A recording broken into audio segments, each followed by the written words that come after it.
Okay, let's go.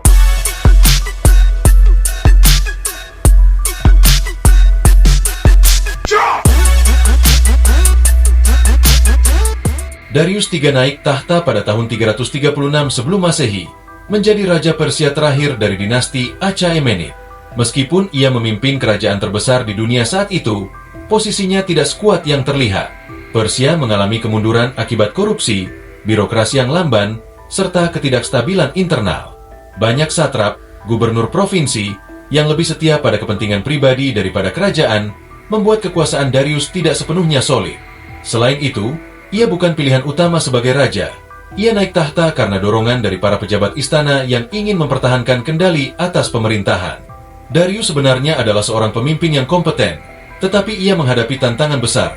Selain harus memperkuat stabilitas internal, ia juga harus menghadapi ancaman eksternal yang semakin mendekat, seorang pemimpin muda yang memiliki ambisi luar biasa. Di sisi lain, ada Alexander Agung, Raja Makedonia yang saat itu baru berusia awal 20-an.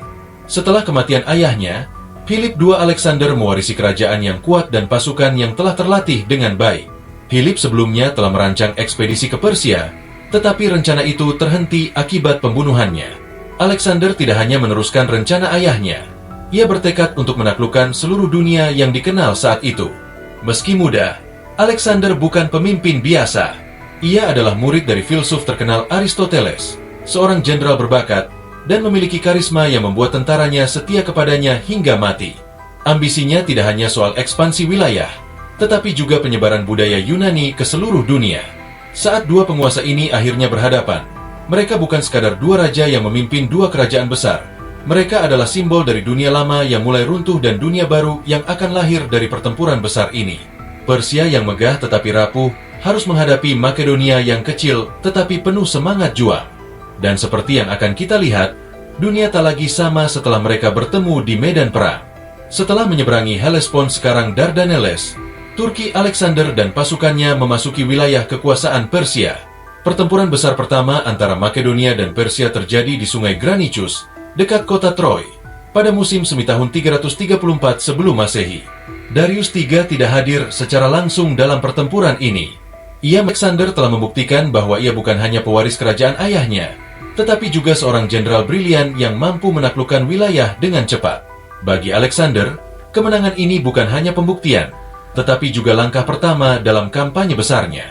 Dengan Persia yang mulai goyah, ia melanjutkan perjalanannya ke Asia Kecil, merebut kota-kota satu persatu, dan semakin mendekati konfrontasi langsung dengan Darius III. Dan ini baru permulaan.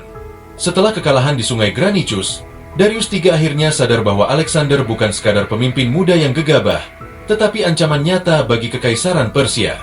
Belajar dari kesalahannya, kali ini Darius memutuskan untuk turun tangan langsung. Ia mengumpulkan pasukan besar, jauh lebih banyak dibanding pasukan Alexander. Beberapa sejarawan memperkirakan jumlah pasukan Persia bisa mencapai ratusan ribu, sementara pasukan Alexander hanya sekitar 40.000 orang. Dengan jumlah sebanyak itu, Darius percaya dirinya bisa mengalahkan Alexander dan menghentikan invasi Makedonia sebelum terlambat. Pertempuran terjadi di dekat Issus, sebuah wilayah sempit di antara pegunungan dan laut di Asia Kecil, sekarang Turki. Darius yang percaya diri mengatur pasukannya di dataran yang lebih luas, tetapi dalam manuver strategis yang brilian, Alexander berhasil memancing Persia ke wilayah yang lebih sempit, membatasi gerakan pasukan besar Darius. Di medan perang terbuka, jumlah pasukan yang lebih banyak bisa menjadi keuntungan besar. Namun, di medan yang sempit, seperti yang terjadi di Issus, pasukan Persia justru tidak bisa bergerak dengan leluasa, membuat mereka menjadi sasaran empuk bagi taktik serangan cepat Alexander. Alexander, dengan kecerdasannya sebagai jenderal, langsung mengarahkan serangan utama ke pusat pasukan Persia, tempat Darius sendiri berada. Dengan kavaleri elitnya, ia menyerbu ke tengah, menghancurkan barisan musuh, dan menargetkan langsung posisi Darius. Dari utara itu, Darius mencoba menyelamatkan diri dan mengumpulkan pasukan baru, tetapi kepercayaan terhadapnya mulai runtuh.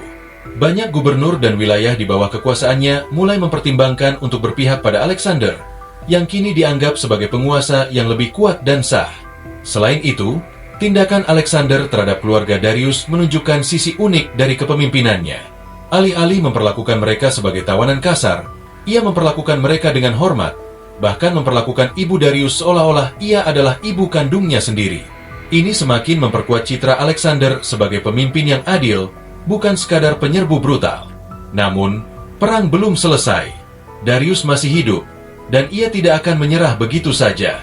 Tapi setelah Issus, satu hal menjadi jelas, Darius III tidak menyerah begitu saja setelah kekalahan memalukan di Issus.